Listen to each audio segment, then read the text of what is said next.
Shri Annapurneshwari tours and travels channel చూస్తున్న ప్రేక్షకులందరికీ శుభోదయం.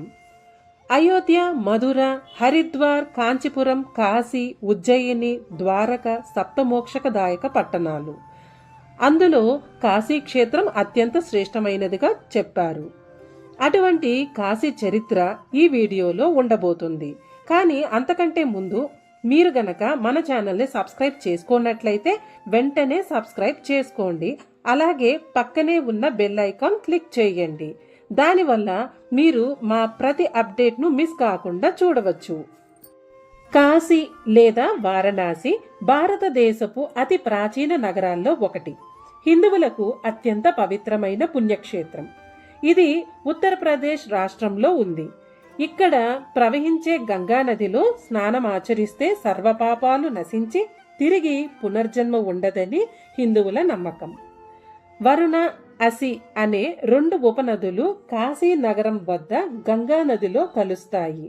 అంచేత ఈ క్షేత్రానికి వారణాసి అని పేరు ఏర్పడినది. ఇది శివాలయాలలో అత్యంత పవిత్రమైన 12 జ్యోతిర్లింగాలలో ఒకటి. ఇక్కడ కొలువై ఉన్న మూర్తిని విశ్వనాథుడని, విశ్వేశ్వరుడని అంటూ ఉంటారు. పురాతన కాలంలో వారణాసిని కాశీ అని పిలిచేవారు. అందుకే ఈ ఆలయాన్ని కాశీ విశ్వనాథ ఆలయం అని పిలుస్తూ ఉంటారు. ఈ ఆలయాన్ని హిందూ గ్రంథాల ప్రకారం శైవ సంస్కృతిలో ఆరాధనలో ప్రధాన భాగంగా పరిగణిస్తారు. ముస్లిం పాలకులు దీన్ని అనేక సార్లు కూల్చివేశారు. ఔరంగజేబ్ దాని స్థలంలో జ్ఞానవాపి మసీదును కూడా నిర్మించాడు. ప్రస్తుత నిర్మాణాన్ని 1780వ సంవత్సరంలో ఇండోర్కి చెందిన మరాఠీ రాణి అహల్యాబాయ్ హోల్కర్ నిర్మించారు. శివ పురాణం ప్రకారం ఒకప్పుడు బ్రహ్మ, విష్ణువులలో ఎవరు సర్వోన్నతుడనే దానిపై వాదనలు జరిగాయి. వారిని పరీక్షించడానికి శివుడు ముల్లోకాలను ఒక పెద్ద జ్యోతిర్లింగంగా, అంతులేని కాంతి స్తంభంగా చేశాడు. ఎవరు శక్తివంతుడో గుర్తించడానికి విష్ణువు పంది రూపాన్ని ధరించి, అంటే వరాహ రూపం, స్తంభపు అడుగు భాగానికి వెళ్ళగా బ్రహ్మ హంస రూపాన్ని తీసుకొని స్తంభంపై కొనకు వెళ్ళాడు. అయితే బ్రహ్మ అహంకారంతో కటుకీ పువ్వును సాక్షిగా చూపుతూ తాను అంతం కనుక్కున్నానని అబద్ధం చెప్పాడు.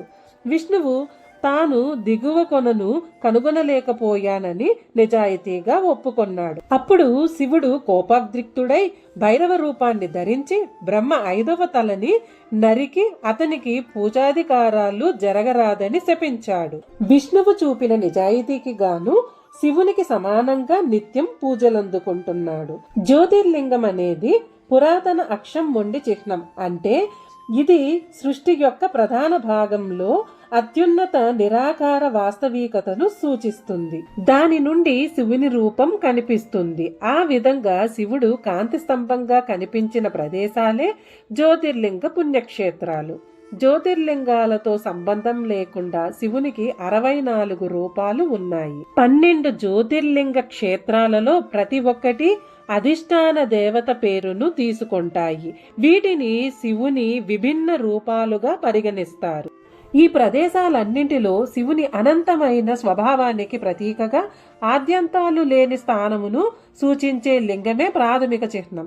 అవే గుజరాత్లోని సోమనాథుడు, ఆంధ్రప్రదేశ్లోని శ్రీశైలంలో మల్లికార్జునుడు, మధ్యప్రదేశ్లోని ఉజ్జయినిలో మహాకాళేశ్వరుడు, మధ్యప్రదేశ్లోని ఓంకారేశ్వర్, ఉత్తరాఖండ్లోని కేదార్నాథ్, మహారాష్ట్రలోని భీమాశంకర్, ఉత్తరప్రదేశ్లోని వారణాసిలో విశ్వనాథ, మహారాష్ట్రలోని త్రయంబకేశ్వరం, జార్ఖండ్లోని దేవఘర్లో వైద్యనాథేశ్వరం, గుజరాత్లోని ద్వారకాలో నాగేశ్వరం, తమిళనాడులోని రామేశ్వరం, మహారాష్ట్రలోని ఔరంగాబాద్లో కృష్ణేశ్వరులు 12 జ్యోతిర్లింగాలు. కానీ విశ్వనాథ ఆలయానికి సమీపంలోని గంగా నది ఒడ్డున ఉన్న మణికర్ణికా ఘాట్ శక్తిపీఠంగా పరిగణించబడుతుంది. ఇది శాక్తేయులకు పూజనీయమైన ప్రార్థనా స్థలం. శైవ సాహిత్యమైన దక్షయాగం శక్తిపీఠాల మూలం గురించిన కథను కూడా వివరిస్తుంది. విశ్వేశ్వరుడు వారణాసిని పాలించే దేవత. ఇతర దేవతలందరిపై రాజు పదవిని కలిగి ఉన్నాడు.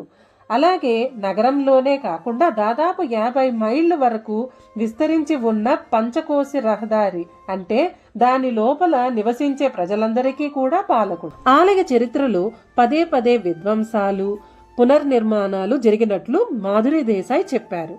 అంటే ప్రస్తుత కాశీ విశ్వనాథ ఆలయాన్ని సందర్శించే యాత్రికులు ఇక్కడి లింగానికి కాలాతీత స్వభావం ఉంటుందని తెలుసుకుంటారు. బ్రిటిష్ వారి పాలనా సమయంలో వారణాసి బనారస్ అయ్యింది.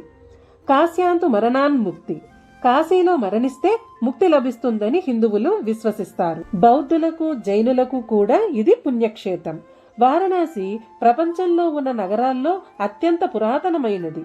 ఇక్కడ గంగానది, హిందూ మతం, హిందుస్థానీ సంగీతం, పట్టు వస్త్రాల నేత, హిందీ మరియు సంస్కృత పండితుల పీఠం ఇవి వారణాసి నగరపు సంస్కృతి చిహ్నాల్లో ప్రముఖంగా స్ఫురణకు వస్తాయి. హరిశ్చంద్రుడు, గౌతమ బుద్ధుడు, వేదవ్యాసుడు, తులసీదాస్, శంకరాచార్యుడు, కబీర్ దాస్, మున్షీ ప్రేమ్చంద్, లాల్ బహదూర్ శాస్త్రి, పండిట్ రవిశంకర్, బిస్మిల్లా ఖాన్, కిషన్ మహారాజ్ వంటి ఎందరో పౌరాణిక, చారిత్రక, సాంస్కృతిక ప్రముఖులు వారణాసి నగరంలో లేదా దాని పరిసర ప్రాంతాల్లో అనుబంధం కలిగి ఉన్నారు. పురాణ కథనాల ప్రకారం కాశీ శివస్థాపితం అని వివరిస్తున్నాయి. పూర్వం పెద్దవాళ్లు కాశీకి వెళ్తే ఇక తిరిగి రారని, ఆ పరమేశ్వరుడు చెంతకు వెళ్లిపోతారని అనేవారు. ఎందుకంటే అప్పట్లో కాశీ క్షేత్రానికి వెళ్లే వారిలో ఎక్కువ మంది ముసలివారే ఉండేవారు. ఎన్నో కష్ట నష్టాలు భరిస్తూ ఇష్టదైవాన్ని దర్శించుకునేవారు. ఆ తర్వాత వారి మనసంతా దైవత్వంతో నిండిపోయేది. ఇక తమ జన్మ ధన్యమైనట్లుగా భావిస్తూ చాలా మంది అక్కడే తనువు చాలించేవారు. అప్పటి కాశీ ఇప్పుడు వారణాసిగా ఎన్నో మార్పులు సంతరించుకుంది. కాలానికి తగ్గట్టుగా ఆధునిక హంగులు సమకూర్చుకుంది. ఇప్పుడు వారణాసి పర్యటనకు వెళ్లడం ఎంతో సౌకర్యవంతంగా మారింది. ఇక తాజా కారిడార్ ఆ విశ్వనాథ క్షేత్రాన్ని మరో మెట్టు ఎక్కించింది.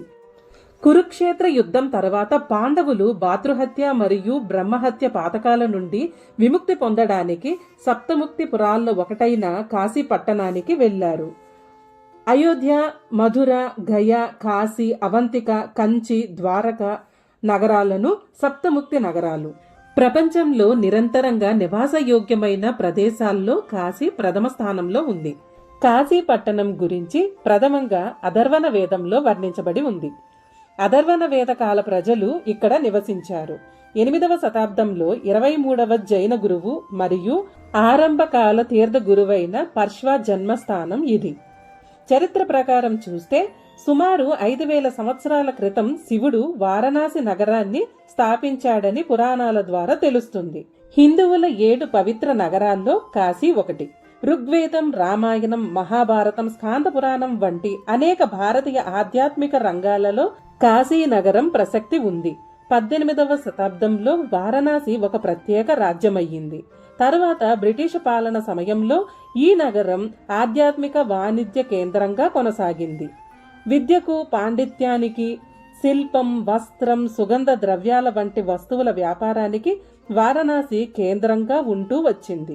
గౌతమ బుద్ధుని కాలంలో అతని రాజ్యానికి కాశీ రాజధానిగా ఉండేది. గౌతమ బుద్ధుడు క్రీస్తు పూర్వం 567లో నివసించిన కాలంలో కాశీ రాజ్యానికి కాశీ రాజధానిగా ఉండేది. క్రీస్తు పూర్వం 528లో బుద్ధిజం కాశీలో స్థాపించబడిందని అంచనా. 8వ శతాబ్దంలో ఆదిశంకరుడు తన బ్రహ్మసూత్ర భాష్యాన్ని, భజగోవింద స్తోత్రాన్ని కాశీలో రచించాడంటారు. శంకరాచార్యుడు శివారాధన విధానాలను సాధికారంగా ప్రారంభించిన తరువాత వారణాసి మతపరంగా మరింత ప్రసిద్ధి చెందింది. 1983 నుంచి ఉత్తరప్రదేశ్ ప్రభుత్వం ఈ ఆలయ బాధ్యతలు చేపట్టింది. క్రమంగా ఈ క్షేత్రం అభివృద్ధి పదంలోకి వెళ్తోంది. కాశీ విశ్వనాథుని ఆలయం, అన్నపూర్ణాలయం, విశాలాక్షి ఆలయం, కాలభైరవ ఆలయం, మృత్యుంజయేశ్వర ఆలయం, సార్నాథ్ మందిరం, వ్యాసకాశి, దండపానీయ మందిరం, చింతామణి గణపతి మందిరం, బిర్లా టెంపుల్, సంకట విమోచన్ హనుమాన్ మందిరం, దుర్గా మందిరం, తులసి మానస మందిరం, గవ్వలమ్మ మందిరం, కేదారేశ్వర మందిరం, తిల్ బందేశ్వర్ మహదేవ్ టెంపుల్, గంగాహారతి, దత్తపీఠం ఇలా మరెన్నో ప్రాచీన దేవాలయ కొలువై ఉన్నాయి. కాశీలో ప్రతి వీధిలోనూ ఆలయాన్ని దర్శించుకోవచ్చు. ప్రతి చిన్న దేవాలయాల్లో కూడా పూజా కార్యక్రమాలు జరుగుతుంటాయి. ఇక్కడ దాదాపు 23,000కు పైగా దేవాలయాలు ఉన్నాయి. వ్యాపార వాణిజ్యంలో కూడా వారణాసి పారిశ్రామికంగా అభివృద్ధి చెందింది. వారణాసి పట్టు వస్త్రాలకు, సెంటు, దంతపు వస్తువులు మరియు శిల్పాలకు ప్రసిద్ధి. ఇక్కడ సంస్కృతి చూసినట్లయితే వారణాసి సమకాలీన జనజీవనం తక్కిన నగరాల వలె ఉంటుంది. అయితే వారణాసికి హిందూ మతంలో ఉన్న ప్రాధాన్యత వలన ఇక్కడ గంగానది స్నానఘట్టాలు, దేవాలయాలు, హిందూ మత సంస్థలు సంస్కృతి చిహ్నాలుగా ప్రముఖంగా ప్రస్తావింపబడతాయి.